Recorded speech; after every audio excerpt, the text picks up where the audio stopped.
adoráveis irmãs, meus amados irmãos, aqueles que nos acompanham também nas suas casas. Apenas 3 rápidos pensamentos que servem para servir nesse dia dedicado à Eucaristia, ao Santíssimo Sacramento. Vamos olhar para Jesus, que quis ficar entre nós na Eucaristia. Primeiro ponto, Jesus disse para todos os discípulos e para nós: eis que estarei convosco todos os dias, até o fim do mundo. Nós podemos meditar então, Jesus ele quis estar conosco, ele quis ficar conosco, ele quis permanecer conosco. Ele não nos deixou sozinhos. Nosso Senhor é aquele que não nos abandona. Não só apenas ele se revestiu da nossa humanidade, da nossa natureza, ele pisou as nossas pegadas, ele bebeu o nosso sofrimento. Portanto, não é indiferente a nós homens, nós seres humanos, mas nosso Senhor, ele quis ficar, ele quis permanecer, mesmo depois de toda a sua obra redentora, mesmo depois da sua ascensão. Nosso Senhor tinha dito: eu não vos deixarei órfãos. A presença do Senhor, então, é sinal certo do amor. Um dos sinais certos da pessoa que ama é aquela pessoa que permanece, ela que fica, que ela está presente. Exemplo, quando nós lembramos das nossas mães, a mãe é a pessoa que ama gratuitamente. E ela é sempre aquela pessoa, aquela figura, aquele personagem importante que está presente, que está ali. Podemos imaginar, por exemplo, um filho doente, ou um filho pequenino que requer cuidado, ainda bebezinho. A mãe que se levanta várias vezes à noite e está presente junto da criança. A mãe é uma figura clássica da pessoa que ama, porque ela está presente. Deus também. Deus quis permanecer. E onde está Ele? Está no sacrário. Ali Jesus é o nosso melhor confidente. Jesus é o nosso melhor amigo. É o amigo de todas as horas. Pensemos nas horas incontáveis que Jesus sacramentado, o sacrário, permanece só. Quantas vezes Jesus fica sozinho? Pensemos, daqui a 40 minutos, ninguém mais vai estar dentro dessa igreja. Essa igreja que tem quase 1000 pessoas, todas vão embora, cada um vai embora para sua casa. E Jesus vai ficar sozinho. Jesus fica só. Quantas noites, quantos dias, quantas semanas, pensemos naqueles sacrários em que Jesus fica talvez meses, talvez até anos, sem que ninguém o visite. Jesus quis ficar com a gente. Jesus quis permanecer. Segundo ponto, ou melhor, antes, qual que é a nossa resposta diante desta meditação, de que Jesus quis permanecer? A nossa resposta será a adoração, a visita ao Santíssimo, procurar gostar, saborear estar na sua presença, aprender a ciência aquela ciência do bate-papo com Jesus, aquela conversa aberta, sincera, como estando diante daquele que é o nosso amigo fiel, o nosso melhor conselheiro. Jesus, ele está ali porque ele está a nos esperar.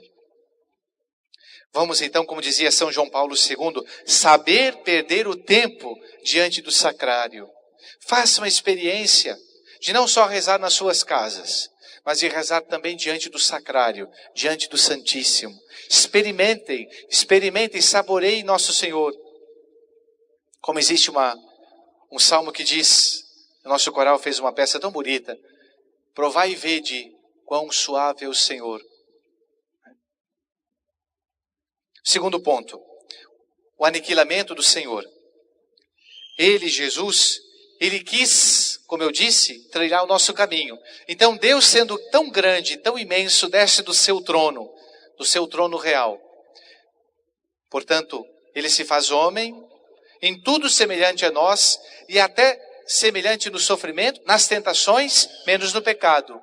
E São Paulo chega a dizer, uma frase forte, Cristo se fez pecado por nós. Ou seja, ele, embora não tivesse pecado, ele assumiu todas as consequências do pecado, que é exatamente o ultraje, o sofrimento, o abandono, o sofrimento de Nosso Senhor na cruz. Nosso Senhor então se aniquila. Mas que digo eu, ele não para aí, ele não se dá por vencido. Ele ainda, além de fazer tudo isso, ele desce mais. Na Eucaristia, ele se torna uma coisa. Uma coisa? Isso mesmo, uma coisa. O pão é uma coisa. Nosso Senhor Deus quis se fazer uma coisa, um pão, um pedaço de pão. Claro, quis estar sobre a aparência do pão, mas ele se rebaixa. E se rebaixa por quê? Porque que Jesus quer o nosso interior. Na Eucaristia, Jesus é o nosso alimento espiritual. Sendo que o efeito deste alimento é exatamente o inverso dos alimentos normais. Pense você, quando você se alimenta, o que acontece? Acontece a digestão. Ou seja, o que é isso? A gente se alimenta e o alimento é transformado em nós. Não é isso? O alimento que nós ingerimos, pela digestão, se transforma em tudo aquilo que é necessário para a nossa vida. Transformamos então o alimento em nós. O que acontece na Eucaristia? Exatamente o inverso, o contrário, diz Santo Agostinho. Aqui, este alimento que é Jesus, nos transforma nele. Em vez de nós transformarmos, nós somos transformados. Que belo! Jesus que se aniquila para se fazer comunhão. Qual que é a nossa resposta frente a essa verdade? Nós precisamos pedir ao Senhor aquela fé grande que nos leve a comungar. E comungar diariamente, comungar a Jesus. Como seria bom se todos nós comungássemos todo santo dia. Como nos alimentamos todo dia. Como seria bom se nós sentíssemos aquela necessidade que nós sentimos quando nos falta o alimento. Quando vai faltando o tempo, passando o tempo da última refeição, a gente começa a ficar ansioso. O nosso organismo pede alimento. Assim também, a nossa alma precisa pedir. Nós precisamos sentir fome de Jesus na Eucaristia. E não só comungar uma vez por ano. Você que fez a sua comunhão da Páscoa, não comungue só na outra Páscoa. Pelo amor de Deus, você vai morrer de fome espiritual. Você vai ficar sem as coisas necessárias para a sua vida, a sua subsistência espiritual. É preciso comungar sempre, não só na primeira sexta-feira, possivelmente todos os dias. Portanto, alimentemo-nos. A nossa resposta frente a essa verdade, procuremos comungar sempre. Vamos lembrar que Jesus é o pão cotidiano. Nós rezamos no Pai Nosso, o pão nosso de cada dia nos dai hoje. É a Eucaristia, não é só o alimento corporal. Portanto, vamos lembrar que Jesus disse aquela frase, sem mim nada podeis fazer. E o último ponto, sem o sacrifício não há redenção. Todo amor que não se torna uma paixão, diz São Pedro Julião e Mar, não produz nada de grande.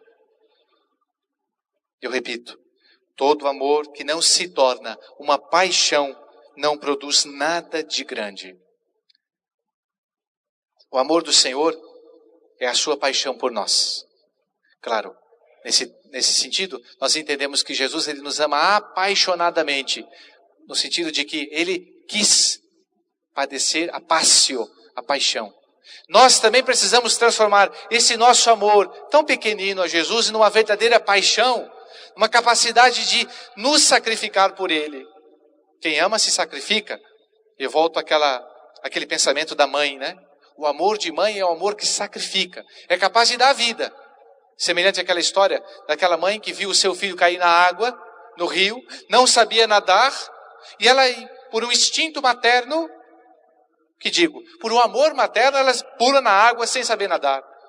Salva o seu filho e consegue também se salvar. O que é isso?